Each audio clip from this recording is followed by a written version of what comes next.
Welcome to Wellness Wednesday with the Department of Parks and Recreation, Prince George's County. This is your home each week to stay healthy and motivated on your path to wellness. Let's live more, play more indoors. Sponsored by Amerigroup.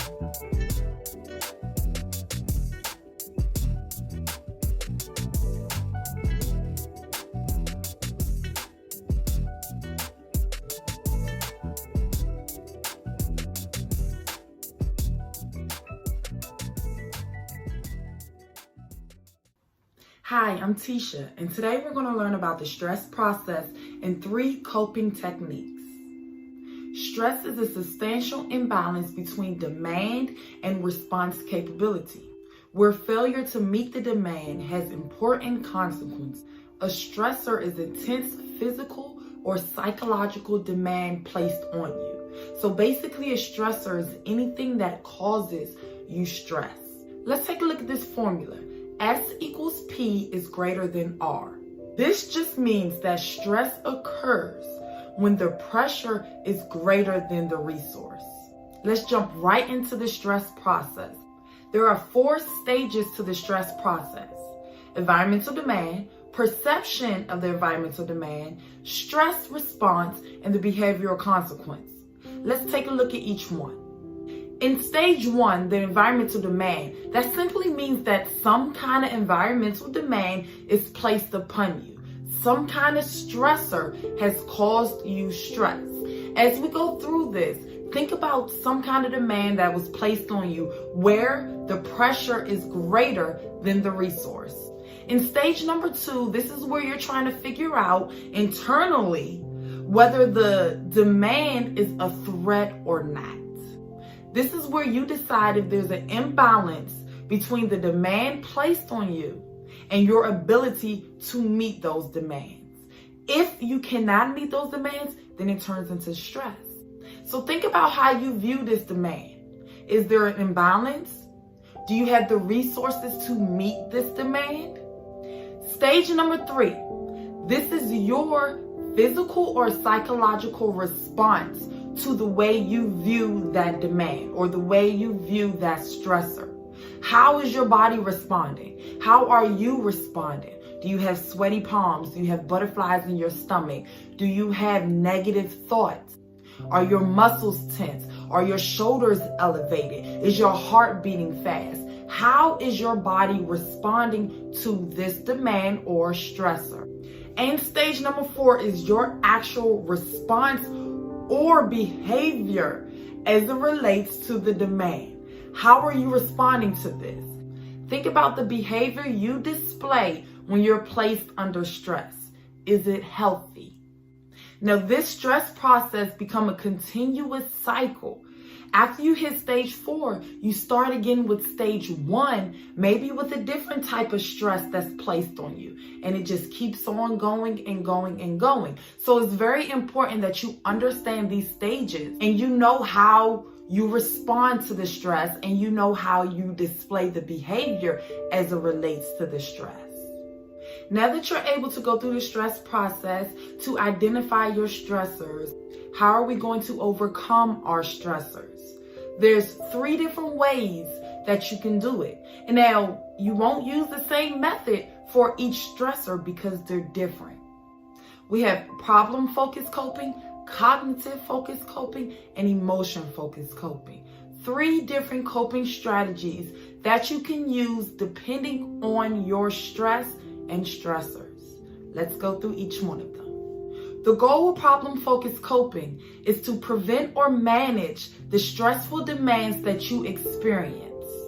This works when you are able to exert some kind of control over the stress that you are experiencing. The goal with cognitive-focused coping is to identify negative thoughts and behaviors that increase your stress burden and the situations where stress occurs. This one is allowing you to become aware of your negative thinking as it pertains to your stress, because your negative thoughts can hurt you. So if you are unaware of the kind of things that you're thinking about, that is where you have to start. You have to be able to identify your negative and dysfunctional thoughts. Now, the goal with emotion-focused coping is to regulate the emotional and associated responses that comes from the problem causing the stress. Let's look at 3 techniques under problem-focused coping. We have advice-seeking, we have planning, and we have problem-solving. The social support helps to provide relief from stress. It increases perception of control over events, and it reduces chances of illness. Having a good social support means you're being involved in social relationships. You're feeling connected with other people. You're feeling understood and cared for, and you have emotional support. Technique number 2, planning. This is very, very related to goal setting, except you're trying to eliminate a stress or a stressor. Your plan can be long, mid-range, or short-term. Planning prevents or helps manage stress. It's composed of a series of process-oriented goals that help you prepare for the demand that's placed on you. Now, problem solving, you want to think about all of the possible solutions to the problem you are faced with. You have to remember that this is the thought process it takes for you to arrive to a solution to the problem. Problem solving has 6 steps. Number 1, you want to identify the problem. Number 2, you want to break the problem into specific parts. Number 3, you want to list all possible solutions, decide what you want out of the solutions, and ways to solve the problem.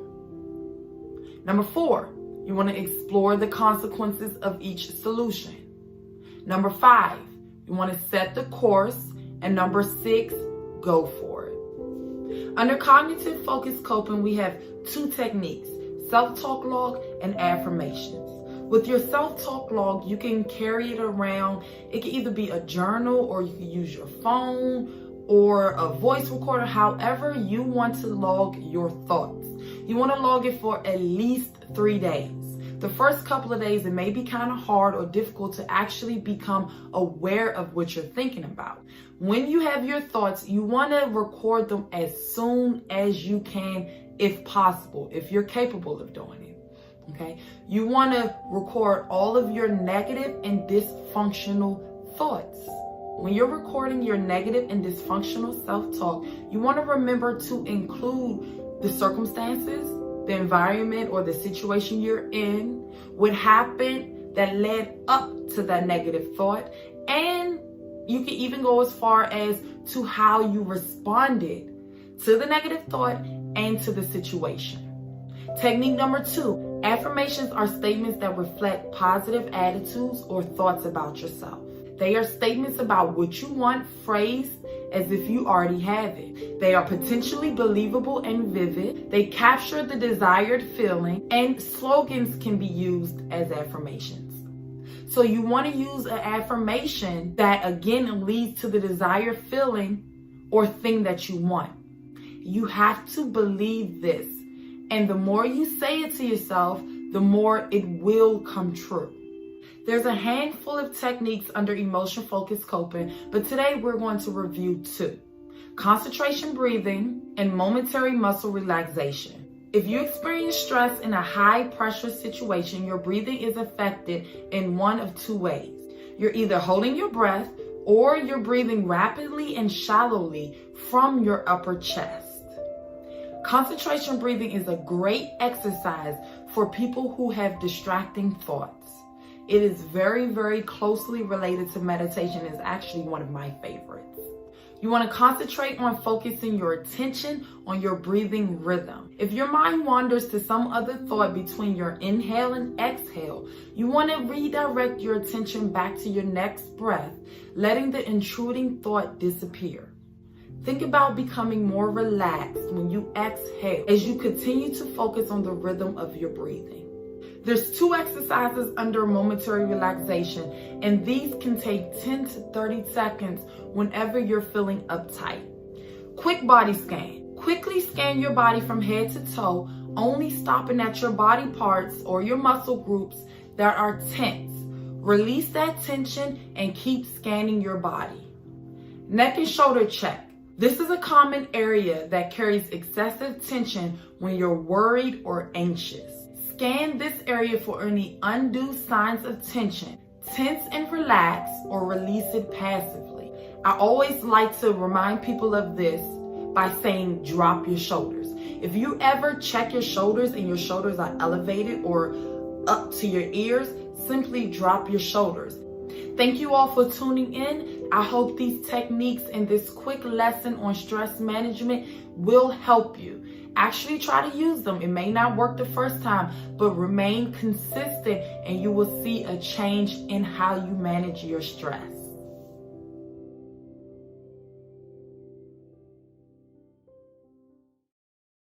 Thanks for joining us. Be sure to tune in again for the next Wellness Wednesday.